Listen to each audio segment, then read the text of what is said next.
دوستان اینجا قالیچوی طلوعه. میخوام بهتون بگم فرش تو قالیچوی طلوع چجوری شسته میشه. ابتدا فرش خیس میشه. اون مرحله که بعد از خیس شدن فرش مواد شوینده بهش اضافه میشه. اینجوری که مرحله اول شستشو رو فرشتون اجرا میشه. مرحله دوم شستشو فرش هست که از بالا به پایین اجرا میشه. همینطور هم که می‌بینید همکارمون داره از بالا کفو میشونه میاد پایین.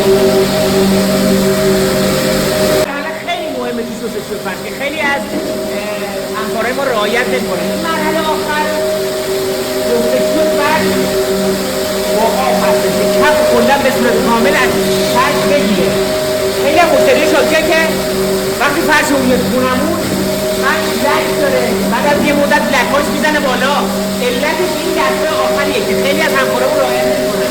دسته آخر که میاد آب میاد کف از فرش جدا میشه که اون مشکل پیش نمیاد. شستشو فرش رو توسط دستگاه تموم می‌کنه. این مرحله آبکشی فرشه که احیانا اگه نجاستی داخل فرش باقی مونده با این مرحله کرشویی انجام میشه که نجاستی داخل فرشتون نمونه.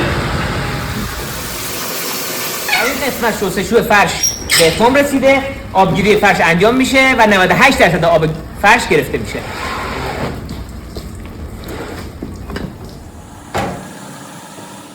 رسیدیم به مرحله آخر، یعنی خشک شدن فرش در گردونه. ببینید به چه صورت فرش رو خشک می‌کنیم. در گردونه ابتدا فرش رو پهن میشه با دمای 40 درجه سانتیگراد. فرش ها خشک میشه طی مدت زمان 1 ساعت تا 1 ساعت و نیم.